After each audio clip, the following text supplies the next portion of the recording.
তদন্তকারী সংস্থার কাছে আর আমার সাথে কি আলোচনা হয়েছে এটা মিডিয়ায় চলে আসছে, এবং আমি বাড়ি ফেরার আধ ঘন্টার মধ্যে আমাকে প্রথম প্রশ্ন কি করা হয়েছে, আমাকে দ্বিতীয় প্রশ্ন কি করা হয়েছে, আমাকে তৃতীয় প্রশ্ন কি করা হয়েছে, তার উত্তরে আমি কি বলেছি সব আমি দেখছি মিডিয়ায় রিপোর্ট হয়ে গেছে। আমি এটা নিয়েও আগামী দিন হাইকোর্ট মুভ করব। আমি যখন তদন্তে কি আলোচনা হয়েছে কারোর সাথে আলোচনা করছি না, তার মানে আমি ধরে নিতে পারি তদন্তকারী সংস্থার কাছ থেকেই মিডিয়ায় এই খবরগুলো লিক হচ্ছে। যদি লিক হয়ে থাকে ইনভেস্টিগেশনের উদ্দেশ্য তো ঠিক নয়। সুতরাং আমি বারবার তদন্তকারী সংস্থা যেখানে আমাকে ডেকেছে আমি গেছি। আমি যদি কলকাতায় উপস্থিত না থাকি আমি তো যেতে পারি না। আমার সামর্থ্য অনুযায়ী যেখানে যখন প্রয়োজন হয়েছে যে মামলায় ডাকুন। আর এখন সরকার পাল্টেছে, এরা বিভিন্নভাবে মামলায় আমাকে ট্যাগ করবে। আমি শুনেছি যে মামলায় আজকে আমাকে নোটিশ দিতে এসছে, আমি বলেছি 4 তারিখের পর ডিজে বাজে। আমি প্রশ্ন করতে চাই যে আমি যদি সত্যি কোনো ভুল বলে থাকি, আমি এই স্টেটমেন্টগুলো কবে করেছি? নির্বাচন চলাকালীন। নির্বাচন যখন চলছে, ল অ্যান্ড অর্ডার, আইন শৃঙ্খলা কার আন্ডারে? ইলেকশন কমিশনের আন্ডারে।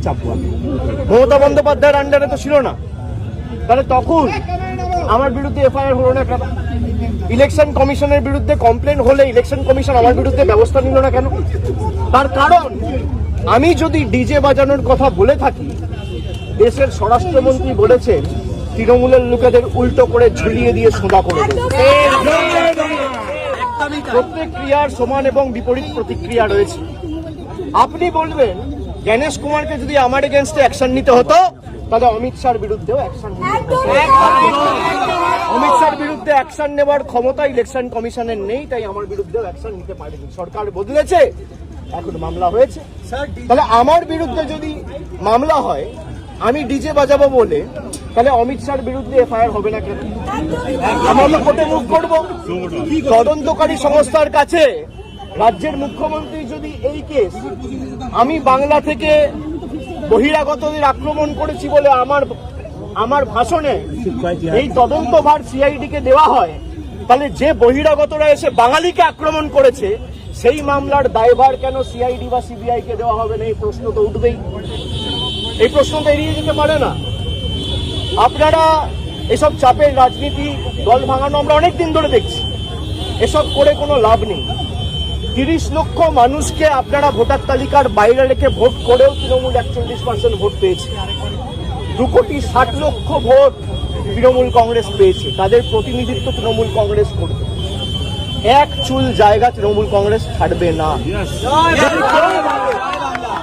থমকে চমকে সিআইডি দিয়ে, সিবিআই দিয়ে, দল ভেঙে, উৎসাহ করে, গায়ের জোরে কর্মীদের মিথ্যা মামলায় ফাঁসিয়ে, ফলস কেসে ইমপ্লিকেট করে, পার্টি অফিস দখল করে, বাড়ি ভেঙে, ঘর জ্বালিয়ে তৃণমূল কংগ্রেসকে দমিয়ে দেবো। সিপিএম এর বিরুদ্ধে লড়াই করে 34 বছরের জগদ্দল পাথরকে সরিয়ে তৃণমূল কংগ্রেস ক্ষমতায় এসছে মানুষের আশীর্বাদ। 2011 সালের পরিবর্তন আর 2026-এর পরিবর্তনটা খালি একটু তুলনা করুন। মানুষের মধ্যে কোনো আবেগ নেই, স্বতঃস্ফূর্ততা নেই। 8টার পর রাস্তা শূন্য, ফাঁকা। বিজেপি বিজয় মিছিল বার করতে পারছে না। যারা বড় বড় ভাষণ দিচ্ছে, আমি বলবো রাজনৈতিক ভাবে মোকাবিলা করুন। মানুষ যদি আপনাদের জিতিয়ে থাকে, মানুষের জন্য কাজ করুন। মানুষ বুলডোজারের জন্য ভোট দেয়নি, মানুষ কর্মসংস্থানের জন্য ভোট দিয়েছে, শান্তি শৃঙ্খলা সম্প্রীতির জন্য ভোট দিয়েছে। মানুষ উন্নয়নের স্বার্থে ভোট করুন। উন্নয়ন, দিল্লির সাথে লড়াই করে টাকা আনুন। আপনারা ভোটের আগে বলেছিলেন অন্নপূর্ণা ভান্ডার, আর ভোটের পর মানুষ দেখছে বুলডোজার। এই দ্বিচারিতা তো চলতে পারে না।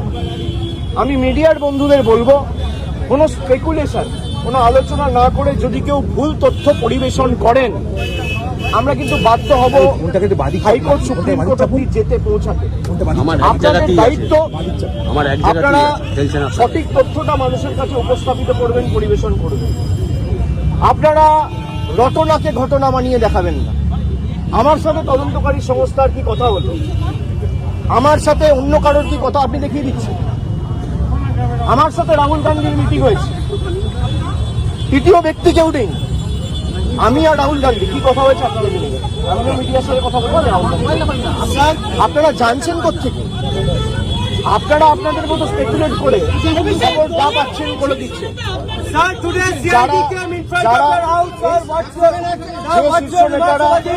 যে শীর্ষ নেতারা আমার বিরুদ্ধে কথা বলছে, দলে আলোচনা করার জায়গা রয়েছে এবং আপনি স্পেসিফিক্যালি করতে পারেন। কল্যাণ বন্দ্যোপাধ্যায় বলেছে, কল্যাণ বন্দ্যোপাধ্যায়ের অধিকার রয়েছে আমাকে নিয়ে কথা বলার।